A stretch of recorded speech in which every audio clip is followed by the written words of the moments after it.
Welcome. Today we're going to take a look at the writing process and the first step, which is brainstorming. Our learning goals for today include looking at what is the writing process, what are the steps in the writing process, what is brainstorming and how is it used. So let's start by taking a look at what is the writing process. The writing process is a logical series of steps that writers follow to create their writing projects.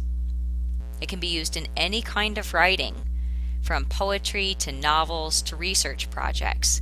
It doesn't matter if it's a piece of fiction or non-fiction. The writing process can serve a variety of different purposes. The writing process typically has 5 different steps. It starts out with brainstorming, which is where a lot of information is collected. Then it goes to organizing or outlining, which is where the information from the brainstorm is organized into a logical fashion. After that, we go to drafting. That's where all of that information is put into its original form, the first paragraphs. Then after that, the writer goes through a series of steps to edit and revise over and over again until they come to that final draft that's the perfected draft.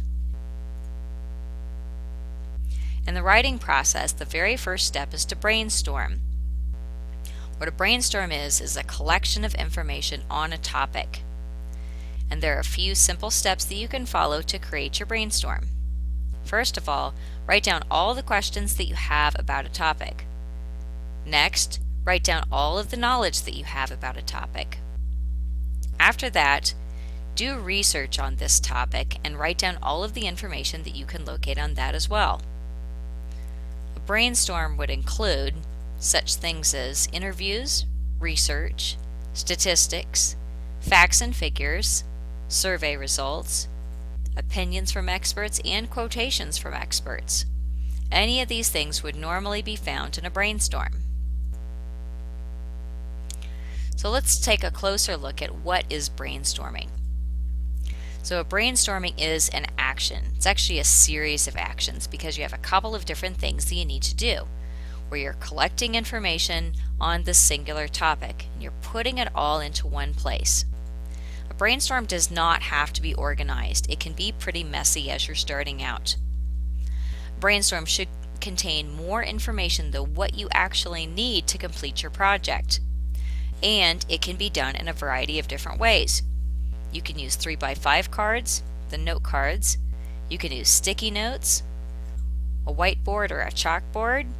You can use large pieces of butcher paper, or you can do it just on regular notebook paper or in a Word document. Anything works as long as you're able to collect all of your information and put it into a single place. That's the purpose of the brainstorm. So how is the brainstorming used? It's used to collect all of this information on this topic and put it into one place. It's a very important step in the writing process. Here's an example of what a very small brainstorm might look like. This one has to do with businesses and finance. A brainstorm can have many dozens or even hundreds of items that are included in it. And sometimes writers have to come back to their brainstorms and add more information if they find they don't have enough information as they're writing. The more thorough that you are in the brainstorming step, the easier that the other steps will go for you. At this point, what you should know and be able to do is to know what the writing process is, to understand the writing process steps, and to be able to create your own brainstorm. I hope this information has been helpful to you. Good luck in your writing.